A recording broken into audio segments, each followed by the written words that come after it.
People say, "He's such a brave guy, he's never scared." But they're wrong. I wasn't always brave. In fact, there were times when I was terrified, really, really scared. Now, I'm a big deal. I've got an important job, people know who I am, and they like me. But they have no idea about my past, about the person I used to be. Let me tell you about it. When I was younger, I was painfully shy. I hated talking to other guys because I was sure they'd laugh at me. Talking to girls? Forget it. That was even worse. I couldn't even try. I was so scared of them. Now, when I meet shy people, I always go out of my way to help them.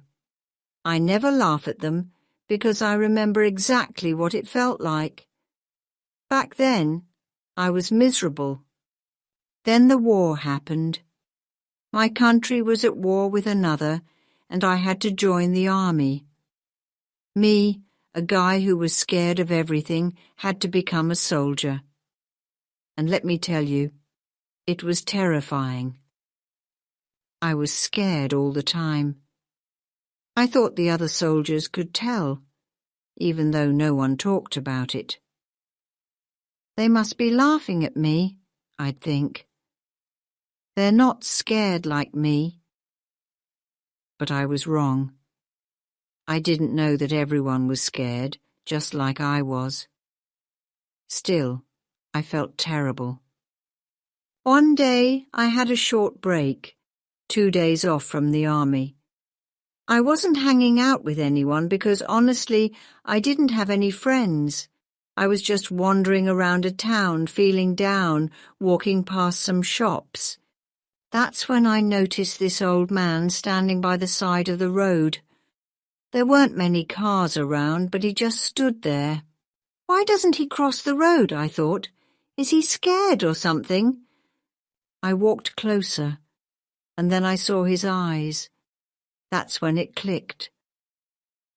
Oh, I get it. He can't see. He wants to cross, but he's blind. He can't do it on his own. People were rushing past him, too busy to stop and help. They were heading to work or going home. But me? I had all the time in the world. I wasn't doing anything. Why don't I help him? I thought. There's no reason to be scared of this. So I walked up to him, took his arm, and helped him cross the street. Thank you, he said. He reached out and touched my coat. Wait, this is a soldier's coat, he said. Are you a soldier? Yes, I replied. Maybe it was the way I said it, like I was down or something. But the old man reached into his jacket, pulled something out and handed it to me. Here, he said, take this. It'll help you. Wear it and you'll be okay. Nothing bad will happen. Then he just walked away, leaving me standing there, holding this little thing in my hand. When I looked at it, I realized it was some kind of charm, small, kind of pretty, but definitely weird-looking. This looks like something a girl would keep, I thought, but I shrugged and stuffed it in my coat anyway. The next day we were back in the thick of it, straight into the war. I was scared out of my mind, but then I remembered the charm. Maybe this thing will actually help me, I thought, so I made sure to keep it with me. And then something strange happened. I wasn't scared anymore. Why? I had no clue. Was it the charm? The day turned into chaos, people fighting everywhere, men dropping left and right. It was brutal. Maybe I'm next, I thought. But even then I wasn't scared. Our leader was this fearless guy, always charging ahead, leading us from the front. But then, out of nowhere, he went down. He hit the ground hard and he didn't move. Everyone froze. You could see it in their faces. They were terrified. I thought, what if he's not dead? Someone's got to check. So I went. The fighting around us got even worse, but I wasn't scared. I've got the charm with me, I kept telling myself. I'll be fine. I managed to drag our leader to a safer spot, away from the worst of it. When I looked at him, I could tell he was in bad shape, pale as a ghost, barely hanging on.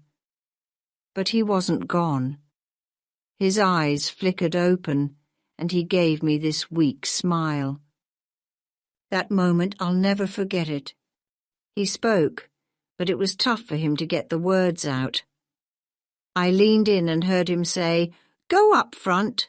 The men will follow you." So I went. The men followed, and we fought like hell that day. From that moment on, things changed for me. Eventually, I became a leader too. The guys respected me, they had my back, and no one laughed at me anymore. But in the back of my mind, I kept wondering, is this even real? I didn't feel brave, not really. I kept thinking, it's just the charm doing all the work. I didn't tell anyone about it, though. I had friends now, real friends, and for the first time in my life I was happy. Then came the day we had to take this crucial bridge. It was a nightmare, loaded with enemy soldiers and massive guns pointed straight at us. The land around was wide open, not a single tree or rock to hide behind. It was clear as day. This mission was dangerous as hell. The men were freaked out, murmuring, "We're going to die out there." I stood up and tried to sound confident. "Listen up," I said. "I'll go first. We're going to sprint to that bridge fast as we can. Don't let fear stop you. They can't take all of us out. Trust me, we're going to take that bridge." But as I was talking, I reached into my coat to touch the charm, for that boost, you know, and it wasn't there. Panic hit me hard. What now, I thought. I can't do this without the charm. I'm not brave enough. Then I looked around at my men. Their faces had changed. They weren't scared anymore. My words had worked. They believed in me. And then it hit me. They're depending on me. They trust me. They're ready to follow me anywhere, and I can't let them down. I have to be their leader, with or without the charm. I took a deep breath and yelled, "Let's go!" We ran full speed toward the bridge. The chaos was unreal. We lost some men along the way, but we made it. We got to the bridge, and we took it. That day is etched in my memory forever. It's the day I learned something huge about courage. Even brave people feel fear. But what makes them brave is that they don't let it stop them.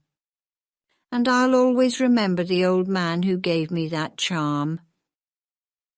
"It'll help you," he'd said. He was right, but not in the way I first thought. That charm didn't make me brave. It just gave me the push I needed to find the courage that was already inside me. I was just a young guy back then. Now I'm old. When people call me a brave man these days, I think to myself, yeah, they're right. I really am.